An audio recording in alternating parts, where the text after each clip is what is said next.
اگر کسی کا دل آپ کے لیے خراب ہے تو اس کو رہنے دیں، مت سوچیں اس کے لیے کہ وہ آپ کے ساتھ کیا کر رہا ہے۔ آپ کا عزیز، آپ کا رشتہ دار، آپ کا دوست اگر آپ کے خلاف ہے، آپ اس کو دل سے معاف کریں کہ خدا میں اس کو معاف کرتا ہوں تیرے کلام کی روشنی میں، اور دیکھیں گے کہ آپ پر خدا کی برکت آئے گی، آپ پر خدا کی قوت ٹھہرے گی۔ لیکن اگر آپ صاف دلی کے ساتھ خدا کے گھر میں موجود نہیں ہیں تو پھر یاد رکھیں یہ عبادت بائبل مقدس کے مطابق جو ہے وقت کا ضیاع ہے۔ اگلی بات، عبادت کے فائدے۔ یہ 5 باتیں میں نے رکھی تھی، اب ذرا کچھ فائدوں کی بات کرتے ہیں۔ 9 قسم کے فائدے ہیں عبادت کرنے کے۔ پہلا فائدہ، آپ نے جو پیسج پڑھا تھا، میں تجھے برکت دوں گا، لیکن آگے کنڈیشنل ہے، تم خداوند اپنے خدا کی عبادت کرنا، تب پھر اے ہوئے گا جی، تو اے کرے گا تو پھر اے میں تینوں چیز دواں گا، لیکن اگر تسی نہیں کرو گے تو نہیں ملے گی۔ تم خداوند اپنے خدا کی عبادت کرنا، تب وہ آگے فائدے شروع ہوتے ہیں۔ پہلا فائدہ، میں تیرے روٹی پر برکت دوں گا۔ آج بہت سے لوگ اس روٹی کے لیے محتاج ہیں، ان کو روٹی نہیں ملتی۔ کلام کا یہ وعدہ ہے کہ اگر تم میری پرستش کرو گے، میری عبادت کرو گے، میری بندگی کرو گے تو میں تیرے روٹی پر برکت دوں گا۔ تیرا اناج کا مٹکا جو ہے وہ کبھی خالی نہیں ہوگا، بے شک تیرے ارد گرد جو ہے وہ قحط ہی کیوں نہ ہو، کال ہی کیوں نہ ہو، خدا خود ہی اپنے کسی خادم کو، کسی بندے کو، کسی نبی کو وہ لے آئے گا اور تیری ضرورتوں کو پورا کرے گا۔ میری مراد سارپت کی بیوہ سے ہے، کلام مقدس کی روشنی میں تیری روٹی پر برکت دے گا۔ دوسری بات، دوسرا فائدہ، تیرے پانی پر برکت دے گا۔ تیسری بات، بیماری سے چھٹکارا۔ بائبل کی تعلیم کیا ہے؟ یسوع مسیح نے کیا تعلیم دی؟ اور وہ شہر شہر، گاؤں گاؤں پھرتا رہا، ان کے عبادت خانوں میں تعلیم دیتا، منادی کرتا رہا اور ہر طرح کے بیماروں کو اچھا کیا۔ ضرب المثل ہے، تالی کے بینگن کی طرح کبھی ادھر لڑک کر کبھی ادھر لڑک کر۔ اگر تعلیم سٹرونگ ہوگی، اگر گھر کی بنیاد مضبوط ہوگی تو گھر نہیں ڈولے گا۔ اگر گھر چٹان پر بنا ہے تو جو مرضی آ جائے، طوفان آئے، آندھیاں آئیں، کچھ اثر نہیں ہوگا۔ لیکن اگر ریت پر بنایا ہے، ایک ہی جھونکا آیا اڑ کر چلا گیا۔ اس لیے کلام کی روشنی میں اپنے آپ کو پرکھو۔ بیماری سے چھٹکارا چاہتے ہو، کلام کو اپنی زندگی کے اندر جگہ دو، کلام کے اندر اپنے آپ کو لاؤ، کلام کو یاد کریں۔ زبور نبی صاف کہتا ہے، وہ اپنے کلام کو نازل فرما کر شفا دیتا ہے۔ وہ یہ نہیں کہتا کہ شفا دیتا ہے پھر کلام نازل کرتا ہے۔ الٹ آیت کر دیں تو وہ آپ کی اپنی مرضی ہے، کلام کو الٹا کر دیں تو وہ اپنے کلام کو نازل فرما کر شفا دیتا ہے۔ اور اگلا حصہ، اور ان کو ان کی ہلاکت سے رہائی بخشتا ہے۔ یہ آیت ہے۔ اس لیے اگر آپ بیماری سے آزاد ہونا چاہتے ہو، آپ کے بندھن ٹوٹ جائیں گے۔ سو بیماری سے چھٹکارا پانا چاہتے ہو تو پہلے کلام کو اپنے اندر لو۔ کلام جوؤں کو توڑے گا، کلام بندھنوں کو توڑے گا۔ اس کے بعد اگلی بات، اسقاط کا نہ ہونا۔ اس کا مطلب ہے حمل کا گر جانا۔ تمہارے کلیسیوں کے اندر، خاندانوں کے اندر ایسی پرابلمز نہیں آئیں گی۔ اگلی بات، پانچویں برکت، بھانج پن نہیں ہوگا۔ تمہارے خاندان کے اندر، کلیسیا کے اندر بھانج عورتیں جو ہیں وہ نہیں ہوں گی، بلکہ خدا جو ہے اپنی قوت اور قدرت کے سبب سے ان کو اولاد جیسی نعمت عطا کرے گا۔ چھٹی بات، چھٹا فائدہ، پوری عمر اس کو ملے گی جو بائبل مقدس کے مطابق ہے۔ اور ساتویں بات، وہ ہیبت کو تیرے آگے آگے بھیجے گا۔ آپ جہاں پر جاؤ گے پہلے سے ہی خدا کی قوت اور قدرت اس شخص کے اوپر ٹھہر جائے گی، اور جیسے ہی آپ کے قدم اس کے پاس جا کر ٹھہریں گے، ایک دم سے آپ کے منہ سے نکلے ہوئے الفاظ اور ان کی تابعداری آپ دیکھو گے۔ آٹھواں فائدہ، شکست نہیں بلکہ تو فاتح کی حیثیت سے واپس آئے گا۔ اور نواں فائدہ، تیرے آگے میں زنبوروں کو بھیجوں گا جو تیرے دشمنوں کو تیرے آگے بگا دیں گے۔ یہ زنبور میں غور کر رہا تھا، یہ پتہ ہے زنبور کسے کہتے ہیں؟ شہد کی مکھیاں دیکھی ہیں، اس کا جو میں نے لغت میں اس کا مطلب دیکھا، زنبوروں کا مطلب شہد کی مکھیاں ہیں۔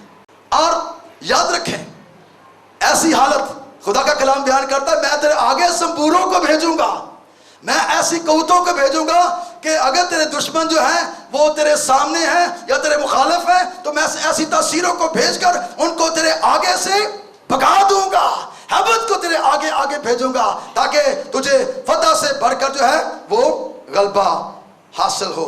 اور چوتھی بات، آخری بات ہم غور کریں گے، عبادت کے نتائج۔ اب ہم نتائج پر غور کرتے ہیں۔ کلام مقدس میں ایسے لوگ جو عبادت کرنے والے ہیں وہ کسی سے نہیں ڈرتے ہیں۔ روح القدس خدا کا روح دلیری کا روح ہے، یہ تو آپ سب جانتے ہیں، لیکن جب وقت آ جائے پتہ تو پھر چلتا ہے کہ یہ گرجنے والے، یہ پلپٹ کو ہلا دینے والے، گرا دینے والے اس میں کہاں تک ٹھہرتے ہیں۔ صدرک، میشک اور عبدنجو، مرد خدا کے الفاظ دانیل کی کتاب کے 30 باب میں آپ کے سامنے رکھنا چاہتا ہوں۔ یہ نتائج ہیں عبادت کرنے والوں کے کہ وہ کیسے ہوتے ہیں، کیا رزلٹس ملتے ہیں، ان کو بھروسہ ہوتا ہے۔ دیکھ،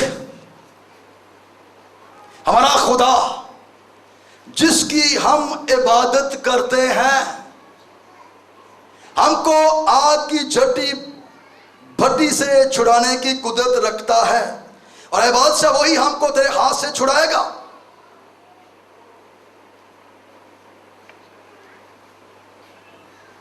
آگ کی بھٹی سے وہی چھڑائے گا۔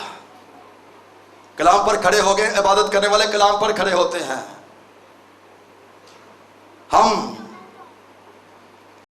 اور نہیں تو اے بادشاہ تجھے معلوم ہو کہ ہم تیرے معبودوں کی عبادت نہیں کریں گے اور اس سونے کی مورت کو جو تو نے نصب کی ہے سجدہ نہیں کریں گے۔ تو نے جو کچھ بھی کہہ دیا ہے، ہم جس کی عبادت کرتے ہیں تو نتیجہ دیکھ لے گا، تیرے سامنے آ جائے گا کہ وہ میرے لیے کیا کرتا ہے، وہ ہمارے لیے کیا کرتا ہے۔ اور لکھا ہے تب نبوکدنیزر قہر سے بھر گیا اور اس نے حکم دیا کہ بھٹی کی آنچ معمول سے 7 گنا زیادہ کر دی جائے۔ باندھ دیا گیا، بھٹی میں پھینک دیا گیا۔ کیا ہوا، کیا نتیجہ نکلا؟ عبادت کرنے والے کا جل گیا، ختم ہو گیا، ہڈیاں ختم ہو گئی، گوشت ختم ہو گیا؟ نہیں میرے عزیز بہنوں بھائیوں، عبادت کرنے والے کا نتیجہ ہم یہ دیکھتے ہیں، وہ دلیر ہے اور بادشاہ کے سامنے زندہ خدا کی گواہی دے رہا ہے۔ جس خدا کی ہم عبادت کرتے ہیں وہ ہمیں تیرے ہاتھ سے چھڑائے گا۔ اور جب ان کو آگ کی بھٹی کے اندر باندھ کر ڈال دیا گیا تو وہ چوتھی شخصیت جس کی وہ عبادت کرتے تھے وہاں پر آمد شود ہوا۔ بھئی ہم نے تو 3 کو ڈالا ہے، یہ چوتھا کہاں سے آ گیا؟ یہ چوتھا جس کی شکل الہزادے کی سی ہے، یہ الہزادہ کہاں سے آ گیا؟ ہم نے تو 3 کو ڈالا تھا اور باندھا تھا اور یہ زہر کر رہے ہیں، یہ چل پھر رہے ہیں۔ بھئی یہ عبادت کا نتیجہ ہے، اس طریقے کا نتیجہ ہے جس کو انہوں نے اپنایا ہے۔ بندن کھل گئے،